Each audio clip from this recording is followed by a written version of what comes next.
He thought he had his suspect, until the criminal revealed he's one of the nation's top prosecutors. The sound of rushed footsteps echoed off the concrete walls of the parking lot behind the courthouse. Officer Gregson's hand gripped his radio as he barked into it. "I've got him. Suspect matches the description perfectly." His words were sharp, filled with confidence. He glanced over at the man he had detained, a tall black man in a tailored navy blue suit, holding a briefcase. The officer's grip tightened on the man's arm despite no resistance. The man looked at him with calm, steady eyes. "You're making a mistake," he said evenly, his voice low but firm. Gregson scoffed, glancing at his partner who stood nearby with a puzzled expression. "Yeah, well, that's not for you to decide. We'll let the court sort it out." The accusation? A string of petty thefts in the downtown area. The description? Tall black male in his 40s. That was all Gregson needed. The man's polished appearance and dignified demeanor didn't seem to register.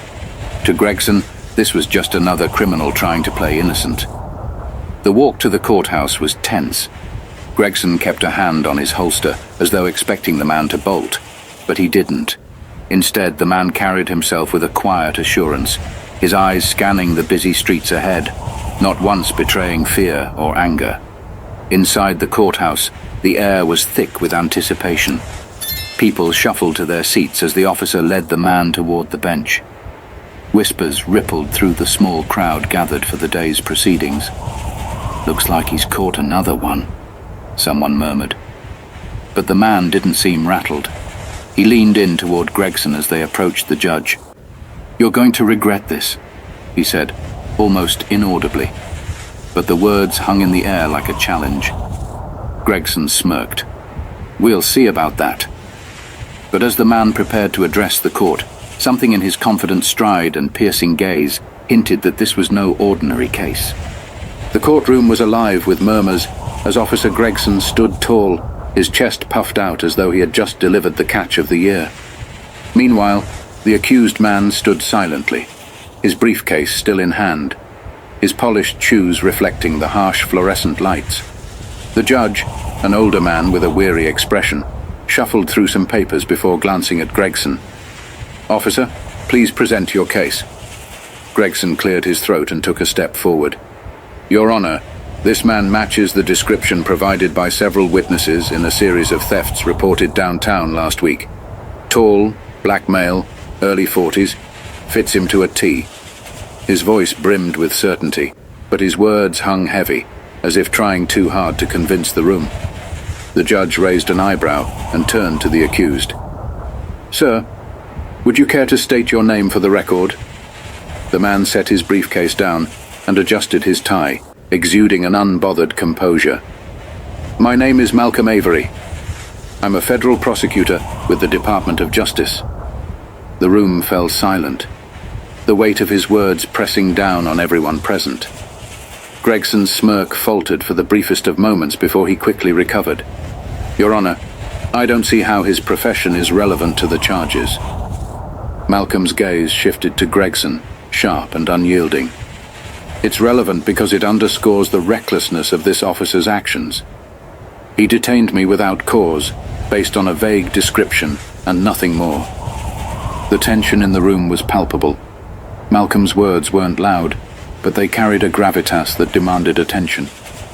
The judge leaned back in his chair, steepling his fingers as he observed the unfolding drama. For Gregson, this wasn't going as planned. He had expected another routine booking, a case that would slide through the system like countless others before it. But standing before him was a man who didn't just know the law, he embodied it. But Gregson's confidence hadn't completely crumbled yet. He wasn't ready to admit he might have made a grave mistake. The judge tapped his gavel lightly, signaling the murmurs in the courtroom to subside. His gaze swept between Malcolm Avery and Officer Gregson, his brow furrowed in thought. "Mr. Avery," the judge said carefully, "are you suggesting that this arrest was baseless?" Malcolm didn't hesitate. "Your Honor, baseless is an understatement. I was stopped while leaving my office for lunch, carrying nothing but this briefcase." He tapped it lightly for emphasis. "I asked Officer Gregson why he was detaining me. and his only justification was that I matched the description. No evidence, no probable cause, just an assumption. Gregson, shifting on his feet, jumped in. Your Honor, the description came from multiple witnesses. It's not about assumptions. It's about following leads. Malcolm turned to face Gregson fully, his expression a mix of calm and steely resolve. Following leads? You mean relying on stereotypes? Did you even bother to ask for more details? Or did you stop the first black man you saw in a suit? Gasps rippled through the room. Gregson's jaw tightened as he stammered, "That's not fair." "Fair?" Malcolm cut him off, his voice rising just enough to command the room's attention. "Do you know how many times men who look like me are stopped, questioned, or arrested for no reason other than fitting the description? I've spent my career fighting for justice, officer, and what you did today is the exact opposite of that." The judge raised a hand to silence the escalating tension. "Gentlemen, that's enough," he said firmly, though his voice betrayed a flicker of intrigue. He turned back to Malcolm. "Mr. Avery, I will give you the opportunity to continue, but be concise." Malcolm nodded and stepped forward, his presence commanding the room's focus. "Your Honor, this incident is more than just a case of mistaken identity. It's a window into the systemic issues that plague our legal system. When assumptions replace evidence, when bias overrides judgment, innocent people suffer." A hush fell over the courtroom. Even those who had initially dismissed the case as routine were now sitting at the edge of their seats. Gregson's confidence was visibly crumbling, his earlier bravado reduced to a defensive posture. But Malcolm wasn't finished, and his next words would make even the judge reconsider the norms he had upheld for years. Malcolm adjusted his tie and took a slow breath, letting the weight of the moment settle over the courtroom. He turned back to Gregson, locking eyes with the officer. "Officer, you said the description came from multiple witnesses. Can you share with the court exactly what those witnesses reported?" Gregson hesitated, glancing at his notes. "Tall, black male, early 40s, wearing a dark jacket," he muttered, his voice quieter now. Malcolm raised an eyebrow. "That's it? Nothing about distinguishing features, behavior, or even specific clothing? Just a vague description that could apply to hundreds of men in this city?" Gregson's silence spoke volumes. The tension in the room thickened as Malcolm addressed the judge again. "Your Honor, this is the problem. Vague descriptions lead to vague policing. Instead of investigating, officers make snap decisions that disproportionately harm black men." The judge's expression remained stoic, but his fingers tapped thoughtfully on the bench. "Mr. Avery, are you implying that this is a broader issue and not just an isolated incident?" "I'm not implying it, Your Honor. I'm stating it." Malcolm turned to the courtroom, addressing everyone now. "I've seen this pattern time and again. Young men detained for standing on the wrong corner. Fathers handcuffed in front of their children because someone thought they looked suspicious. How many of those cases make it to court? How many lives are disrupted or destroyed because of careless assumptions?" Gregson shifted uncomfortably, his confidence now fully replaced by unease. Malcolm wasn't just defending himself, he was dismantling the very foundation of the officer's actions. "Officer Gregson," Malcolm said, turning back to him, "did you know I was a federal prosecutor when you stopped me?" Gregson's face flushed. "No, I didn't." "Exactly." Malcolm's voice was calm but razor-sharp. "Because you didn't ask. You didn't check ID. You didn't verify your claims. You acted on instinct, and that instinct wasn't about justice. It was about bias." The room was silent except for the faint sound of someone shifting in the gallery. Malcolm let the silence linger before continuing, this time addressing the judge directly. "Your Honor, I am not seeking to punish this officer. I'm seeking accountability. Because if this can happen to me, a federal prosecutor, it can happen to anyone." But as the judge leaned forward, clearly weighing his next words, it became evident that this moment would not end quietly. The judge leaned back in his chair, his gaze heavy as it settled on Officer Gregson. "Officer," he began, his tone firm yet measured, "do you have anything further to say in your defense?" Gregson swallowed hard, the confidence that once fueled his swagger now entirely drained. "Your Honor, I was just following procedure. I didn't mean for procedure, Malcolm interrupted, his voice cutting through Gregson's fumbling. If this is what you call procedure, it's time we question the very procedures you claim to follow. The judge raised a hand to Malcolm, signaling him to pause. Mr. Avery, let him finish. Gregson glanced at the judge, then at Malcolm, his words faltering. I thought I was doing my job. I didn't mean to target anyone unfairly. Malcolm nodded slowly, his expression softening, but his tone unwavering. That's the thing, Officer Gregson.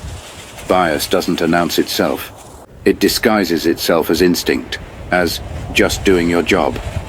But the consequences are real, and they are devastating. The courtroom was still, the weight of Malcolm's words sinking in.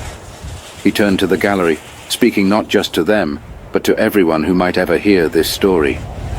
I've spent my career fighting for a system that works for everyone, not just those who look a certain way or live in certain neighborhoods. But no system can fix what we won't acknowledge. The judge cleared his throat. Mr. Avery, you've made your point. What would you suggest as a resolution to this matter? Malcolm hesitated for a moment, as if carefully choosing his next words. Your Honor, I don't believe in vengeance, but I do believe in accountability.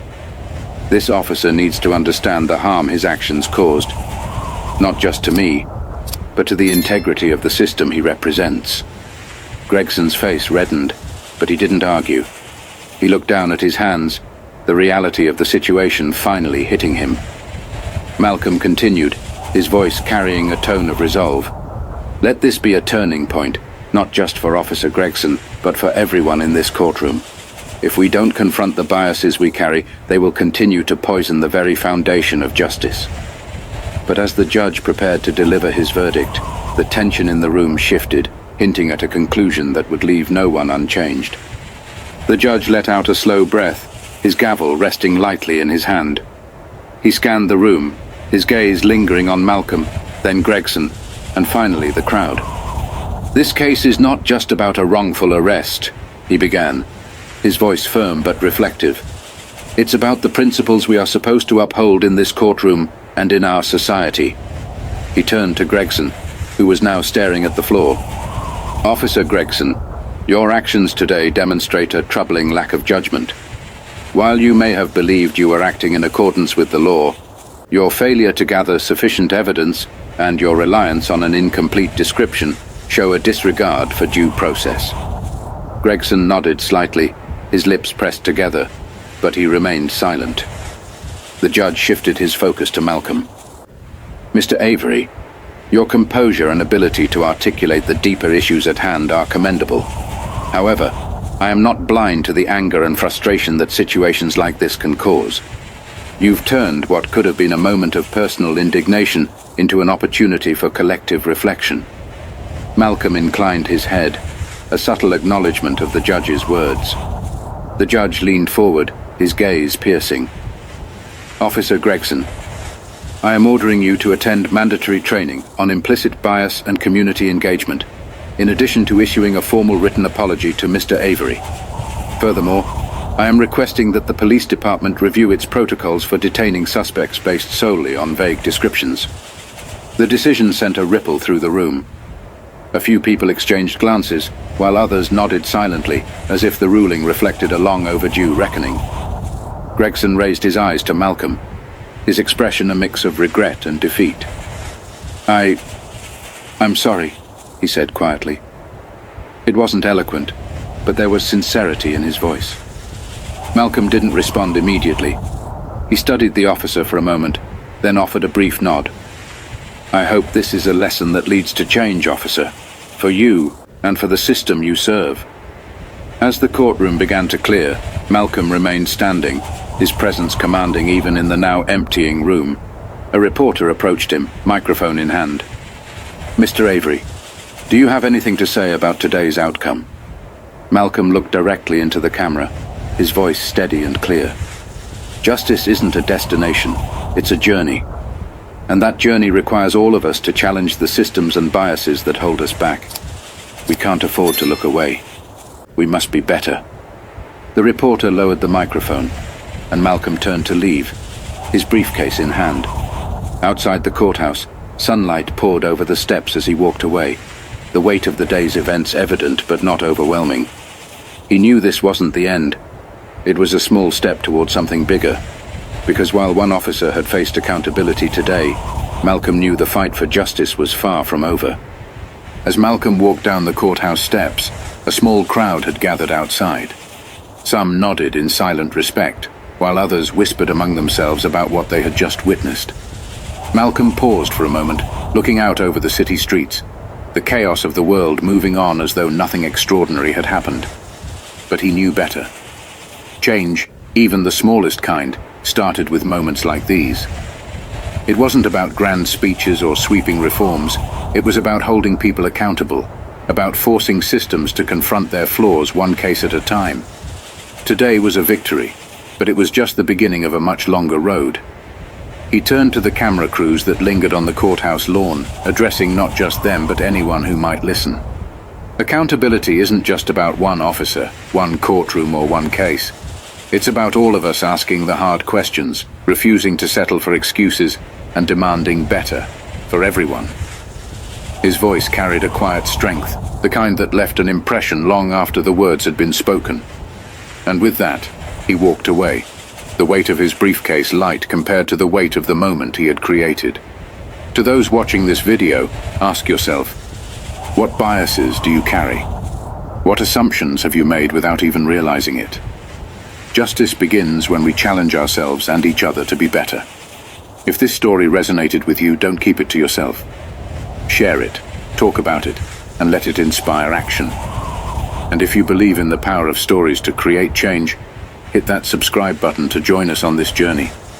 Together we can spark conversations that matter. Justice doesn't happen by accident. It's a choice we make every day.